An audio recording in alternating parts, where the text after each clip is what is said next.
Hi, this is Greg Standen, and thank you for tuning in to the NDIS Marketing Podcast. Did you know that you are just one of over 4,800 providers in New South Wales and over 18,449 providers Australia-wide, trying to assist 554,917 participants on the NDIS in Australia as of the 11th of January 2023? This podcast aims to uncover some of the obstacles NDIS providers and participants face when looking for carers to provide the care that participants require. We will also look at some of the ways that NDIS service providers can better market themselves to the NDIS community.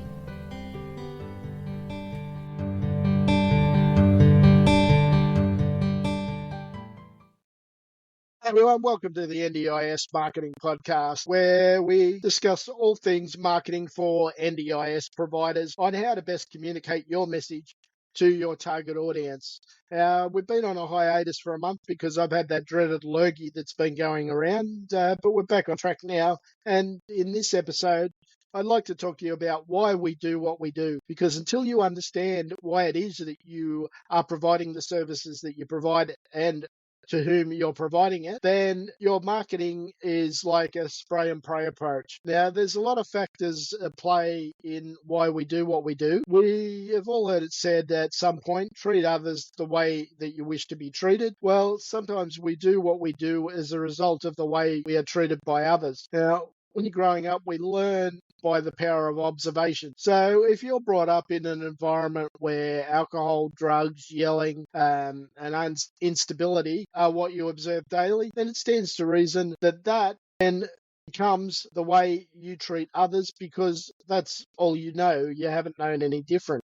We are all, at some degree, a product of our environment. Now, studies have shown that we mirror those around us, and that's called the unconscious learning process, which there are 4 stages to learning. Firstly, unconscious incompetence, where we don't know what we don't know. Conscious incompetence, where we know that we don't know. Conscious competence, where we know we don't know, so we work to find the answer. And then finally, the 4th stage is unconscious competence, where we don't have to think about whether we know it or not. We just know it beyond doubt. The ultimate goal is to get to level 4, where we're so certain that what we're doing is what we should do, that we just do it because it's in our DNA, and it just feels wrong and icky if we're doing anything else. Now, for more information on the 4 stages of consciousness, I'll put a link in the show notes to the page on leadershipmanagement.com.au where you can learn more information on that. The second factor at play as to why we do what we do is necessity. We do what we do because it's either essential for our survival, or we perceive on some level that it is necessary for our survival based on our environment and life experience, or based on Maslow's hierarchy of needs,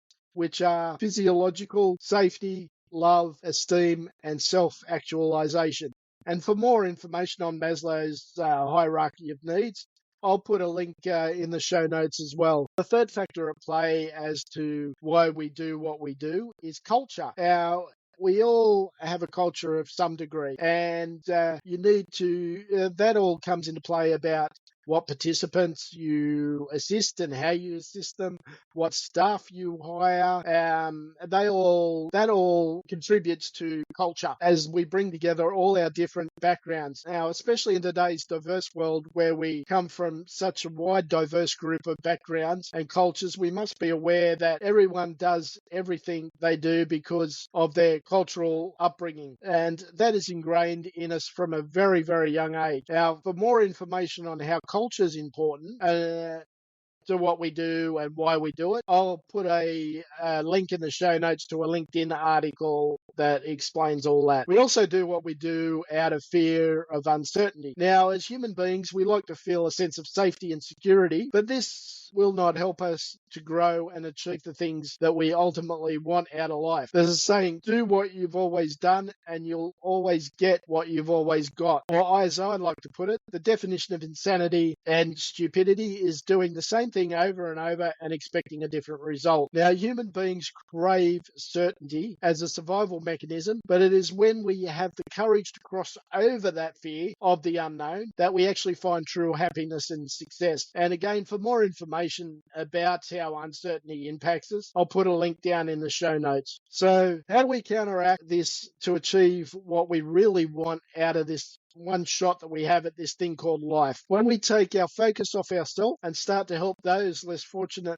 than us, it has this amazing effect on reducing stress and improves self-esteem and happiness. Showing a simple act of kindness releases chemicals in the brain known as oxytocin, dopamine, and serotonin. Now, these are also known as the feel-good drug. Another reason that we do what we do is out of an innate need for acceptance. There's a saying that no man is an island, so we crave human interaction. The problem there is, to live our true authentic self, we must first learn to accept ourselves and not get our acceptance from external sources. Burnout never occurs from what we do, but the reason behind why we do it. If what we do, and more importantly, why we do it, is not in alignment with who we are, then it will ultimately lead to burnout. Now, I've been there a number of times in my life, even to the point of suicide. For those that are interested in my story of how I've survived 2 attempted suicides and grown up with a disability in quote-unquote normal society,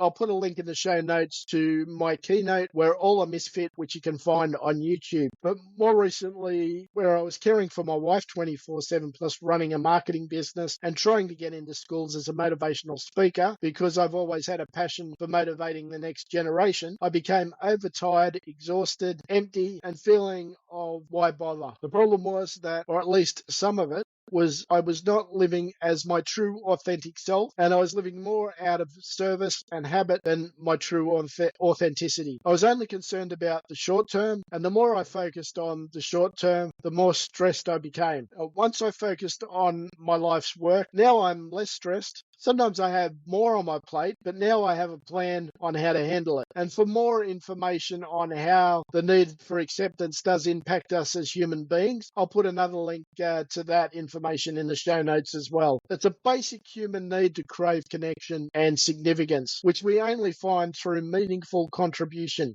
Once we have an understanding of this on a deep level, then we'll find our true, unique purpose in life. And that is where true growth and fulfillment occurs. But I'm keen to know how you build a true, authentic, deep connection with your staff and participants in a way that they see you as a trusted employer and provider. So comment in the comment section below, and we look forward to sharing with you next week as we come close to wrapping up the year.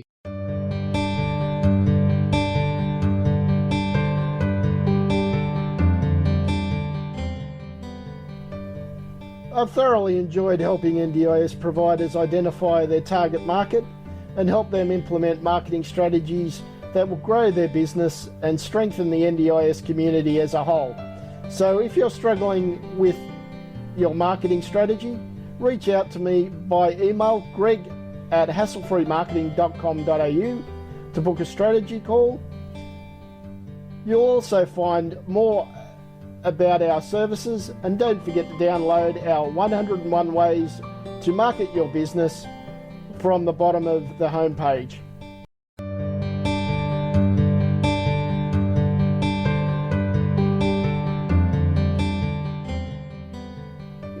If you'd like to know more about marketing your NDIS business and services to your ideal clients, then head to www.hasslefreemarketing.com.au, where you'll find a bunch of marketing options to suit every budget. Register your email address at the bottom of the homepage to receive our list of 101 ways to market your NDIS services.